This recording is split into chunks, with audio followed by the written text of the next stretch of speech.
Praise the Lord. Hallelujah. സ്തോത്രം സ്തോത്രം സ്തോത്രം സ്തോത്രം സ്തോത്രം. കർത്താവിൻ്റെ അതിപരിശുദ്ധമായ തിരുനാമം ഈ അനുഗ്രഹിക്കപ്പെട്ട പ്രഭാതത്തിൽ വാഴ്ത്തപ്പെടുമാറാകട്ടെ. പ്രിയപ്പെട്ട ദൈവമക്കളെ, നമുക്ക് ഒരുമിച്ച് 2026 മെയ് മാസം 8-ാം തീയതി വെള്ളിയാഴ്ച പ്രഭാതത്തിൽ കർത്താവിനെ ആരാധിക്കുവാൻ, സ്തുതിക്കുവാൻ നമ്മുടെ സ്വർഗീയ പിതാവ് നമുക്ക് ഒരുക്കി തന്നിരിക്കുന്ന നല്ല സമയത്തിനായിട്ട് നമുക്ക് നന്ദിയോടെ സ്തോത്രം ചെയ്യാം. ഹല്ലേലൂയ. സ്തോത്രം സ്തോത്രം സ്തോത്രം സ്തോത്രം സ്തോത്രം. കഴിഞ്ഞ പകൽക്കാലം മുഴുവൻ കർത്താവ് നമ്മളെ കാത്തുപരിപാലിച്ചില്ലേ? കരങ്ങളെ ഒന്ന് ഉയർത്തി പിടിച്ചിട്ട് കർത്താവിനൊന്ന് സ്തോത്രം പറഞ്ഞ് സ്തോത്രം സ്തോത്രം സ്തോത്രം സ്തോത്രം സ്തോത്രം. ആമേൻ. കഴിഞ്ഞ രാത്രിക്കാലം നല്ല ഉറക്കം തന്ന് നമ്മളെ അനുഗ്രഹിച്ചില്ലേ? കർത്താവിന് സ്തോത്രം പറഞ്ഞാട്ട് സ്തോത്രം സ്തോത്രം സ്തോത്രം സ്തോത്രം സ്തോത്രം. ആരോഗ്യത്തോടെ സൗഖ്യത്തോടെ രാവിലെ ഉണർത്തിയതിനായിട്ട് കർത്താവിന് സ്തോത്രം ചെയ്താട്ടെ. സ്തോത്രം സ്തോത്രം സ്തോത്രം സ്തോത്രം സ്തോത്രം സ്തോത്രം. ഈ പകൽക്കാലം ക്രിസ്തയേശുവിൽ നമ്മളെ ജയോത്സവമായി നടത്തുന്ന ദൈവത്തിന് ഹല്ലേലൂയ നന്ദിയോടെ സ്തോത്രം സ്തോത്രം സ്തോത്രം സ്തോത്രം സ്തോത്രം. യഹോവ നല്ലവനാകുന്നു, കർത്താവിൻ്റെ ദയ ഇന്നും എന്നേക്കുമുള്ളതാണ്. കരങ്ങളെ ഉയർത്തി ഒന്നുകൂടൊന്ന് പ്രഖ്യാപിച്ച്, എൻ്റെ യേശു നല്ലവനാകുന്നു, എൻ്റെ യേശുവിൻ്റെ ദയ ഇന്നും എന്നേക്കുമുള്ളതാകുന്നു. ഹല്ലേലൂയ. പകലും രാത്രിയിലും കർത്താവിൻ്റെ സംരക്ഷണം നമ്മൾ അനുഭവിച്ചു. ആരോഗ്യത്തോടെ കർത്താവ് നമ്മളെ എഴുന്നേൽപ്പിച്ചു. ഈ പകൽക്കാലം കർത്താവ് നമ്മളെ ജയോത്സവമായി നടത്തും. അമ്മൻ വിശ്വാസത്തോടെ ആമീൻ പറഞ്ഞാട്ട്. അത് ക്രിസ്തുയേശുവിൽ നമ്മളെ എല്ലായ്പ്പോഴും എല്ലായിടത്തും ജയത്തോടെ നടത്തുന്ന ദൈവത്തിന് സ്തോത്രം. ഹല്ലേലൂയ.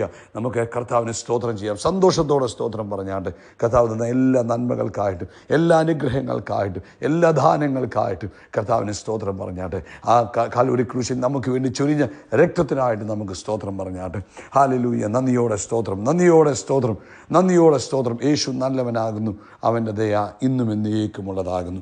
നമുക്ക് ഒരുമിച്ച് പ്രാർത്ഥിക്കാം. എല്ലാവരും കണ്ണുകൾ അടച്ചാട്ട്. ഞങ്ങളുടെ സ്വർഗീയ പിതാവേ, ഞങ്ങൾ ഒരുമിച്ച് യേശു ക്രിസ്തുവിൻ്റെ നാമത്തിൽ ഈ അനുഗ്രഹിക്കപ്പെട്ട പ്രഭാതത്തിനായിട്ട് സ്തോത്രം ചെയ്യുന്നു. ഈ പ്രഭാതത്തിൽ ഈ ശബ്ദം കേട്ടുകൊണ്ടിരിക്കുന്ന എല്ലാവരെയും അനുഗ്രഹിച്ച് പ്രാർത്ഥിക്കുന്നു. യേശു ക്രിസ്തുവിൻ്റെ നാമത്തിൽ ഞങ്ങളിവരെ അനുഗ്രഹിക്കുന്നു. അവരുടെ ഓരോരുത്തരെയും ആവശ്യങ്ങളിൽ ദൈവത്തിൻ്റെ കൃപയുണ്ടാകട്ടെ. പ്രത്യേകിച്ച് രോഗികളായി ആരെങ്കിലും ആമേൻ ഈ ശബ്ദം കേൾക്കുന്നെങ്കിൽ ഇപ്പോൾ യേശുവിൻ്റെ നാമത്തിൽ സൗഖ്യമാകട്ടെ. പ്രത്യേകിച്ച് മാനസികമായി തളർന്നിരിക്കുന്നവർ യേശു ക്രിസ്തുവിൻ്റെ നാമത്തിൽ ശക്തി പ്രാപിക്കട്ടെ. ആമേൻ. ഹല്ലേലൂയ. സ്തോത്രം. കർത്താവിൽ പ്രത്യാശ വെക്കുവാൻ, കർത്താവിൽ ആശ്രയിക്കുവാൻ ഇന്ന് പ്രഭാതത്തിൽ പരിശുദ്ധാത്മാവ് തൻ്റെ കുഞ്ഞുങ്ങളെ സഹായിക്കണമേ. മനസ്സിനകത്ത് കിടക്കുന്ന നിരാശകൾ മാറിപ്പോകട്ടെ, തളർച്ചകൾ മാറിപ്പോകട്ടെ, ഏകാന്തതകൾ മാറിപ്പോകട്ടെ, ആകുലതകൾ, ഭാവിയെക്കുറിച്ചുള്ള ആകുലതകൾ യേശുവിൻ്റെ നാമത്തിൽ മാറി സ്വസ്ഥരായി തീരട്ടെ, സ്വസ്ഥരായി തീരട്ടെ. സമാധാനം അനുഭവിക്കട്ടെ, ദൈവത്തിൻ്റെ കൃപ അനുഭവിക്കട്ടെ. കർത്താവിൻ്റെ കരങ്ങളിലേക്ക് ഏൽപ്പിച്ച് പ്രാർത്ഥിക്കുന്നു. പ്രത്യേകിച്ച് കർത്താവെ മാനസികമായി ആമേൻ ഒരു വലിയ ബലം ഈ പ്രഭാതത്തിൽ യേശുവിൻ്റെ നാമത്തിൽ അങ്ങ് കൈമാറിയിരിക്കുന്നതിനായിട്ട് സ്തോത്രം. അതുപോലെ ശാരീരിക ക്ഷീണത്താൽ കഴിയുന്നവരുണ്ടല്ലോ, യേശുവിൻ്റെ നാമത്തിൽ ഇപ്പോൾ തന്നെ അതിന്മേൽ സൗഖ്യമാകട്ടെ. നസ്രനായ യേശുവിൻ്റെ നാമത്തിൽ ശരീരത്തോട് പോരാടുന്ന സകല ബന്ധനങ്ങളും അഴിഞ്ഞു മാറട്ടെ.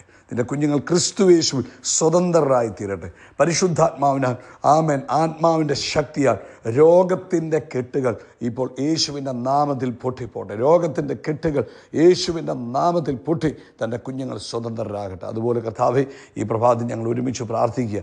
ആമേൻ. ഹല്ലേലൂയ. കർത്താവിൻ്റെ ബലമുള്ള കരങ്ങളിലേക്ക് ഏൽപ്പിക്കുന്നു. ആത്മീയമായി പുറകോട്ട് പോയവർ, പ്രാർത്ഥനയിൽ പുറകോട്ട് പോയവർ, വചനധ്യാനത്തിൽ പുറകോട്ട് പോയവർ, ഹല്ലേലൂയ സ്തോത്രം, ആരാധനയിൽ പുറകോട്ട് പോയവർ ഇന്ന് പ്രഭാതത്തിൽ യേശുവിൻ്റെ നാമത്തിൽ ഇവരുടെ പ്രാർത്ഥനാ ജീവിതം ആമേൻ കൂടുതൽ ശക്തമായി തീരട്ടെ. ആരാധന കൂടുതൽ ശക്തമായി തീരട്ടെ. വചനധ്യാനം കൂടുതൽ ശക്തമായി തീരട്ടെ. ക്രിസ്തുവിൽ ഇവർ ഈ ദിവസങ്ങളിൽ വളർന്നു വരുവാൻ കർത്താവ് ഇടവരുത്തുന്നതിനായിട്ട് സ്തോത്രം.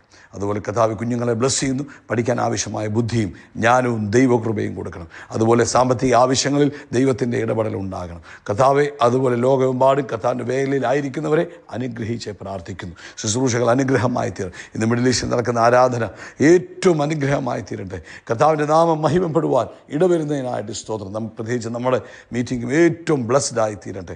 ആമേൻ. കർത്താവിൻ്റെ നാമം അതിലൂടെ ഉയരുവാൻ ഇടവരട്ടെ.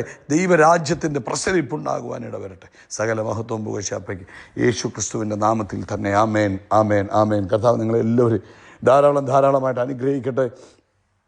ദൈവത്തിൻ്റെ കൃപയും സമാധാനവും നിങ്ങളുടെ എല്ലാവരുടെയും ജീവിതത്തിൽ നിറഞ്ഞു കവിയുമാറാകട്ടെ എന്ന് പ്രാർത്ഥിക്കുന്നു.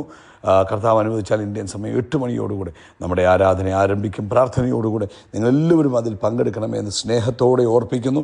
കർത്താവ് നിങ്ങളെല്ലാവരെയും ധാരാളമായിട്ട് അനുഗ്രഹിക്കട്ടെ. ഈ പ്രഭാതത്തിൽ നമ്മൾ റോമാലേഖനം 5-ാം അധ്യായം 17-ാമത്തെ വാക്യം വായിക്കാം. ഏകൻ്റെ ലംഘനത്താൽ മരണം ആ ഏകൻ നിമിത്തം വാണു എങ്കിൽ കൃപയുടെയും നീതിദാനത്തിൻ്റെയും സമൃദ്ധി ലഭിക്കുന്നവർ യേശു ക്രിസ്തു എന്ന ഏകൻ നിമിത്തം ഏറ്റവും അധികമായി ജീവനിൽ വാഴും. ഇവിടെ പറയുക, ഏകൻ്റെ ലംഘനത്താൽ മരണം ആ ഏകൻ നിമിത്തം വാണു എങ്കിൽ കൃപയുടെയും നീതിദാനത്തിൻ്റെയും സമൃദ്ധി ലഭിക്കുന്നവർ യേശു ക്രിസ്തു എന്ന ഏകൻ നിമിത്തം ഏറ്റവും അധികമായി ജീവനിൽ വാഴും. അപ്പോൾ ജീവനിൽ വാഴുക എന്ന് പറഞ്ഞാൽ ആദ്യം എന്താ?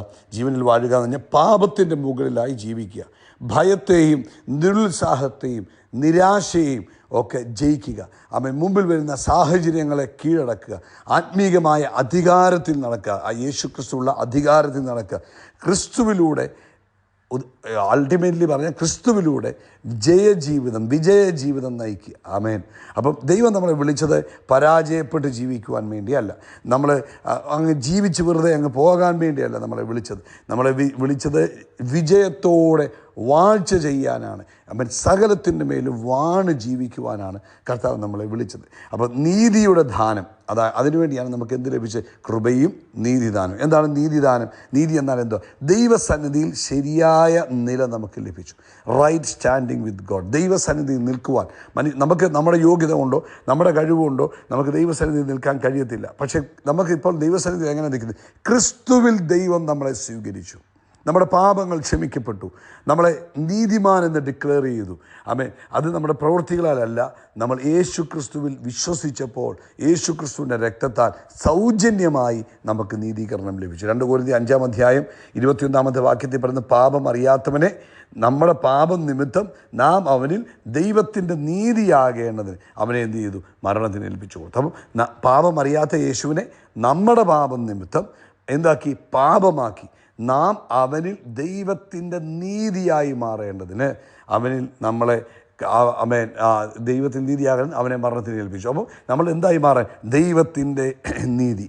അപ്പം ഇതൊരു ദാനമാണ്. ഇത് നമുക്ക് നമ്മുടെ പ്രവൃത്തി കൊണ്ട് ലഭിക്കുന്നതല്ല, നമ്മളെന്തെങ്കിലും ചെയ്തതുകൊണ്ട് നമുക്ക് നേടാൻ കഴിയുന്ന കാര്യമല്ല. ഇത് ഉപവാസം കൊണ്ടോ അല്ലെങ്കിൽ പ്രാർത്ഥന കൊണ്ടോ പ്രത്യേകിച്ച് നല്ല പ്രവൃത്തികൾ കൊണ്ടോ എന്തെങ്കിലും ചടങ്ങുകൾ ചെയ്തതുകൊണ്ടോ അല്ല.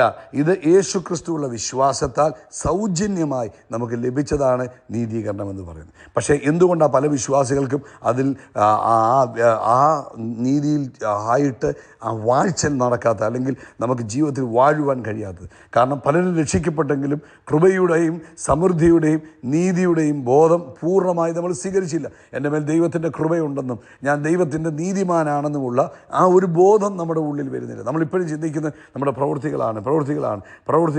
അപ്പോൾ ഇപ്പോഴും പലരും എങ്ങനെയാണ് ജീവിക്കുന്നത്? കുറ്റബോധത്തിലാണ് ജീവിക്കുന്നത്, ഭയത്തിലാണ് ജീവിക്കുന്നത്, ആത്മീക ദൗർബല്യത്തിലാണ് ജീവിക്കുന്നത്. അപ്പം അത് നമ്മുടെ ബോധമില്ലായ്മ കൊണ്ടാണ് പലപ്പോഴും നമുക്ക് എന്താ പറ്റുന്നത്? നമുക്ക് നീതിയിൽ ജീവിക്കുവാൻ കഴിയാത്തത്. നീതിബോധമില്ലാത്ത വിശ്വാസി മകനെ പോലല്ല, ഭിക്ഷക്കാരനെ പോലെ പ്രാർത്ഥിക്കുന്നു. അവൻ നീതിബോധമില്ല, അവൻ അപ്പൻ്റെ അടുക്കൽ ആ നീതിബോധമില്ലാത്തത് കൊണ്ട് എങ്ങനെ ഇരിക്കുന്നു? ഭിക്ഷക്കാരനെ പോലെ ജീവിക്കുന്നു.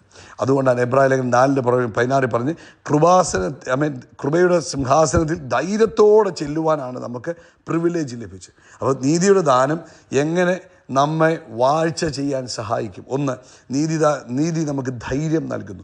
അതായത് സദൃശവാക്യം 28:1 പറയുന്നു, നീതിമാൻ ബാലസിംഹം പോലെ ധൈര്യമുള്ളവനായിരിക്കും. കാരണം എന്താ? ഞങ്ങൾ ദൈവത്താൽ സ്വീകരിക്കപ്പെട്ടവനാണെന്ന് ഞാൻ അറിയുമ്പോൾ എൻ്റെ പ്രാർത്ഥന ശക്തമാകും, എൻ്റെ വിശ്വാസം വർദ്ധിക്കും, എൻ്റെ ആരാധനയ്ക്ക് സ്വാതന്ത്ര്യമുണ്ടാകും, എൻ്റെ വാക്കുകൾക്ക് വേറൊരു ലെവലാണ്. കാരണം ഞാൻ ദൈവത്താൽ നീതീകരിക്കപ്പെട്ടവനാണ്. അപ്പം നമ്മുടെ മനസ്സിൽ കിടക്കുന്ന ആ കുറ്റബോധം അങ്ങ് നീതി മാറ്റും. അതാണ് റോമാലേഖനം 8:5 പറഞ്ഞത്, ക്രിസ്തുവേശു ഉള്ളവർക്ക് ഒരു ശിക്ഷാവിധിയുമില്ല. അപ്പം നീതി നമുക്ക് എന്ത് ചെയ്യും? ഞാൻ ക്രിസ്തുവിൽ നീതിമാനായി, അപ്പം ഇനി എന്നിൽ ഒരു ശിക്ഷാവിധിയുമില്ല എന്ന ആ വലിയ ചിന്ത നമുക്ക് ലഭിക്കുന്നു. കുറ്റബോധം നമ്മുടെ മനസ്സിൽ നിന്ന് മാറിപ്പോകുന്നു.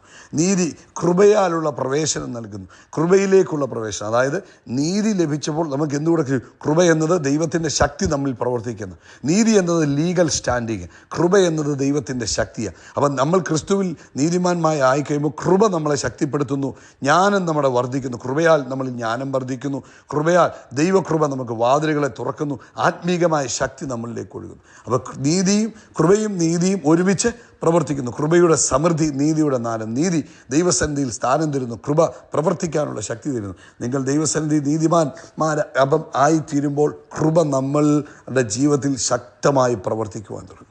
അപ്പം പ്രിയപ്പെട്ടവരെ, ഈ സന്ദേശം കേൾക്കുന്ന വീണ്ടും ജനിക്കപ്പെട്ട ഓരോരുത്തരുടെ മേലും കൃപയും അതുപോലെ നീതിദാനവും ലഭിച്ചവരാണ്. ദൈവത്തിൻ്റെ കൃപ നമ്മളെ ശക്തീകരിക്കുന്നു.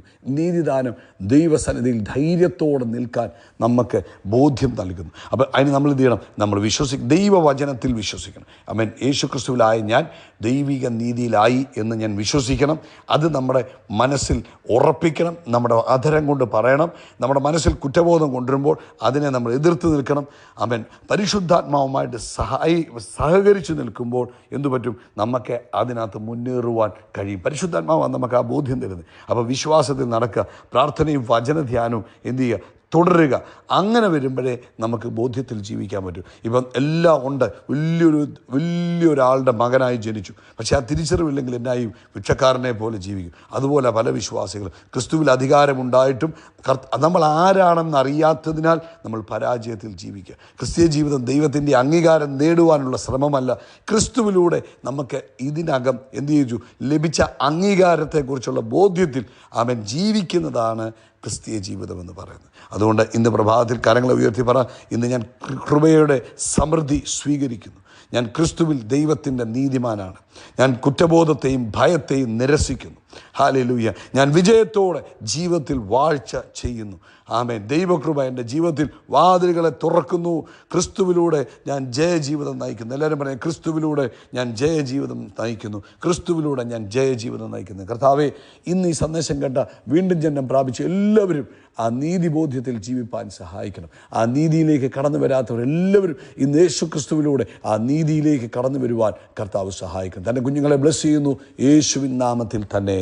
ആമേൻ, ആമേൻ, ആമേൻ. കർത്താവ് നിങ്ങളെല്ലാവരും ധാരാളമായിട്ട് അനുഗ്രഹിക്കട്ടെ. ദൈവത്തിൻ്റെ കൃപയും അസാധാരണമായ സമാധാനവും നിങ്ങളുടെ ജീവിതത്തിൽ വർദ്ധിക്കട്ടെ. കാര്യങ്ങൾ ഉയർത്തി പറഞ്ഞാണ്ട് ആമേൻ. എൻ്റെ തലയെ എണ്ണ കൊണ്ട് അഭിഷേകം ചെയ്യും. എൻ്റെ പാനപാത്രം നിറഞ്ഞു കവിയും. നന്മയും കരുണയും എൻ്റെ ആയുഷ്കാലമൊക്കെയും എന്നെ പിന്തുടരും. ഞാൻ യഹോവയുടെ ആലയത്തിൽ ദീർഘകാലം വസിക്കും. ആമേൻ. നമ്മൾ ആകാശത്തിലെ നക്ഷത്രങ്ങൾ പോലെ കടൽക്കരയിലെ മണൽത്തരി പോലെ അത്യന്തം വർദ്ധിച്ചു പെരുകും. We are blessed. We are really blessed. We are permanently blessed and highly favored. God bless you. God bless you. God bless you.